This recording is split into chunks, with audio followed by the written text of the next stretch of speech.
And 300k bonuses. Like, what? That's a lot of money. I mean, because who wouldn't want a job where you have strippers, £1,000 meals, and, you know, bonuses of 600k? Ole.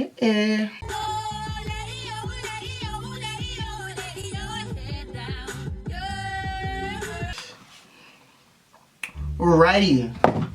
What is happening, YouTube? My name's Steven and I'm called professional working in the financial... No, okay, let's start that again. One more time.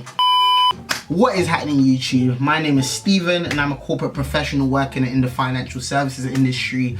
Before we start this video, smash the like button and let's get to 500 subs so I can actually tell you guys what I do for a living. With that being said, today's video is going to be a simple reaction video. I've actually been meaning to do a reaction video to this for a while. Since last year, actually, I noted it down in my ideas book to do a video for.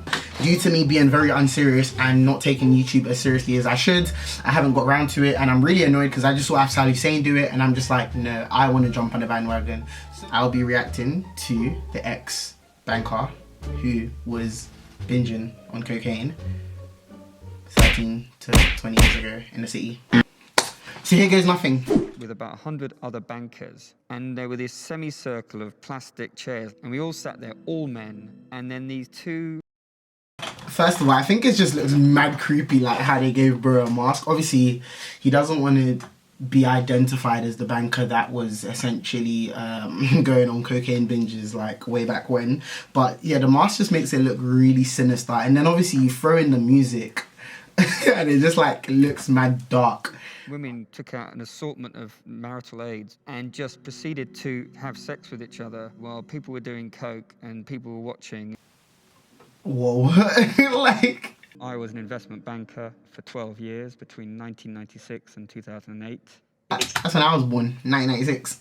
What do you want, a fucking medal? It's an incredibly secretive world.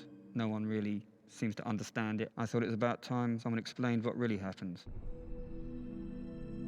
Boy, oh boy.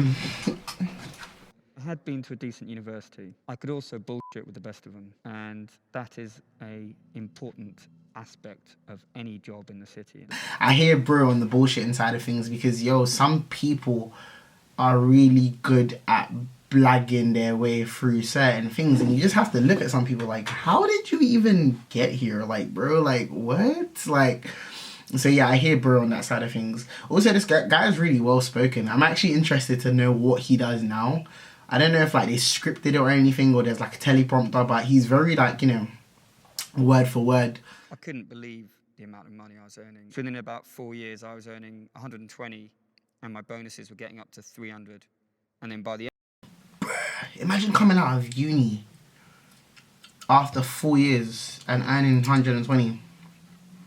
So yeah, you'd be like, yeah, 25, 26 and 120k, which actually, apparently some people already do now, to be honest. But yeah, that mean...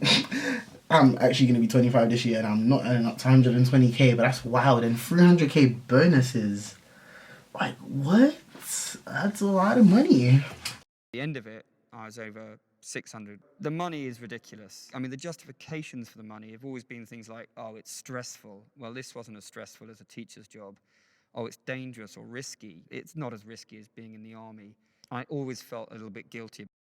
I mean, So I don't have any direct insight into like working in an investment bank, but the sort of narrative that's always painted and the way it's always portrayed is that it is very stressful. I mean, from the recent surfacing of that industry series, like, you know, a lot of individuals did come out and actually say, yeah, like, you know, the industry series is actually a very accurate depiction of like, you know, what goes on in investment banks, if not, you know, it's probably worse in reality. So yeah, the fact that bro's actually saying, nah, it's really not that stressful for the amount of money you're earning, like, it's very interesting. I can't lie. Like, you know, is it now in the modern day and age that investment banking is just being painted out stressful than it is, or is it just that back in the day it wasn't that stressful?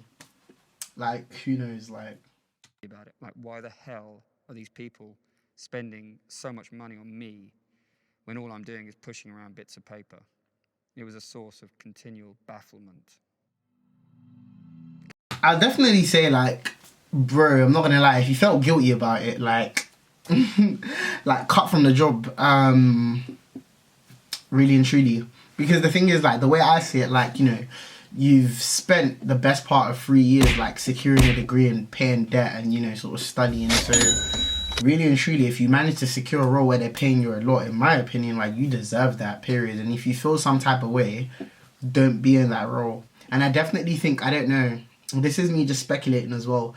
I feel like this interview and this Vice series is more so to just, like, create some controversy around like topics, hence why they're not going to get someone that's going to come and be like, you know, investment banking was great and da da da. Hence the title ex-banker on cocaine binges and 600k bonuses. Like, it's the whole point is to make it captivating and, you know, paint this narrative. So I don't know, like, it's just very interesting. But then again, like, who would walk away from 120k no matter how guilty you feel about it? Quick segue, editing team here. On behalf of the graduate community, I can hands down say I will not be walking from 120k no matter how stressful I am. But I'm going to let you guys get back to the video. It used to be a core part of my strategy for getting clients on board. We both had something on each other. I could lose him his job, he could lose me my job. Yeah, I think that's mad interesting that bro's saying that a core part of his strategy was essentially, I don't know, like going on cocaine binges with clients. Like, a lot to unpack on that. And yeah, I just find it mad interesting as well how bro is basically saying that, you know, he has the fact that he's gone on cocaine binges with his clients, and yeah, like, you know, so they're both a liability to each other basically. That's a bit mad. One of the very first major presentations I ever did, I was doing it and suddenly everyone started giggling and I was thinking, what the f is going on here? And suddenly I saw this blood hit onto my white shirt and I was like, oh my God, and I've got a massive coke-related nostril bleed. Does that sound familiar, people? Does that sound familiar? Editing team, cue the video right now. Right, on it. Oh shit. Sorry. Sorry, I get these whenever I'm really nervous. Guilty.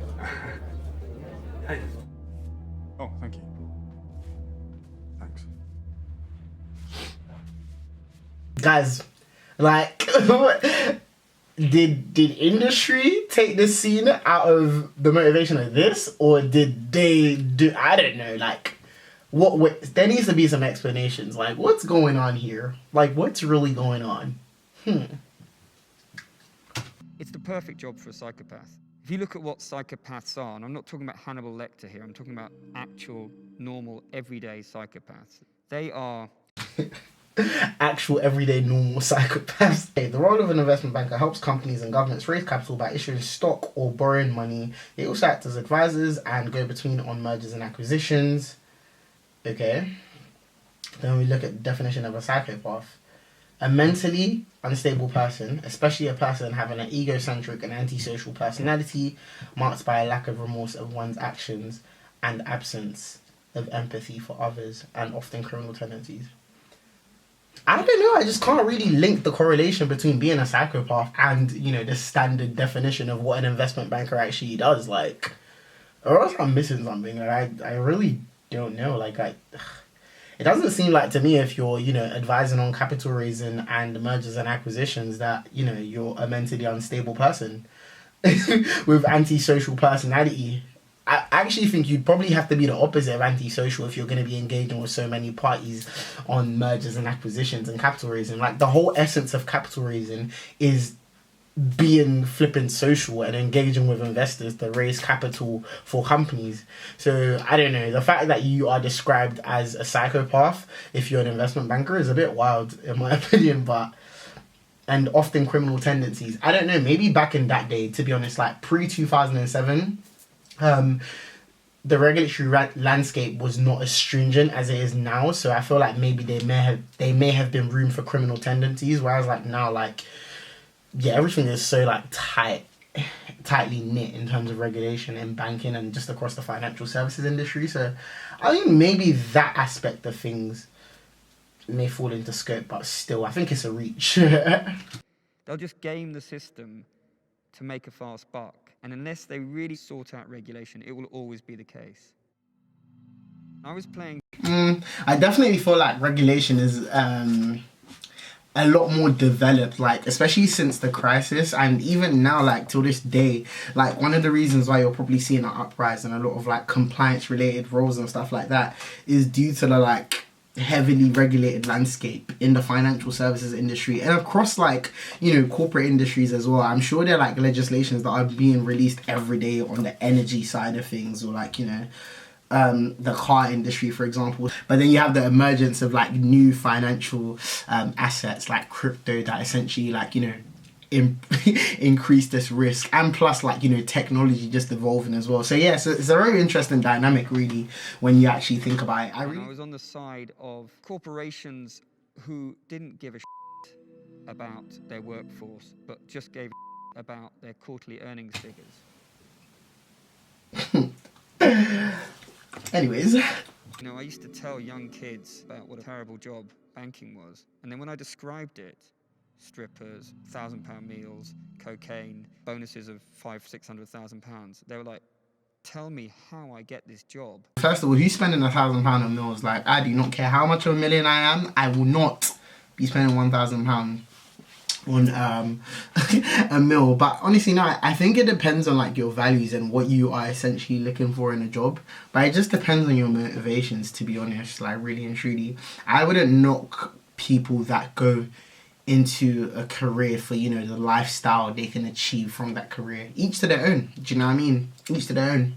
It has changed. It's more about being a serious guy with 2 maths PhDs. They are still LOL, like again, I really think, I don't know if this guy still has insight into like what banking is now, but I definitely think it's skewed, because I know a lot of people that, you know, progress to being a banker in the city and they don't have 2 maths PhDs. But I guess maybe he's probably exaggerating and I'm probably taking it too literal. But yeah, like a lot of people I've noticed, like a lot of people in the investment space like study history, geography, and it's definitely becoming a more diverse space, like where it's not necessarily based on the degree you have, but more so like your actual ability to grasp the concept of what is it exactly they are doing on a technical level, and, you know, your transferable skills into that industry. That's definitely something I see across the board. And even I mean, in a lot of corporate roles now, like, you know, they barely pay attention to your degree. It's more so about your transferable skills and how you can essentially relate that into the current role. So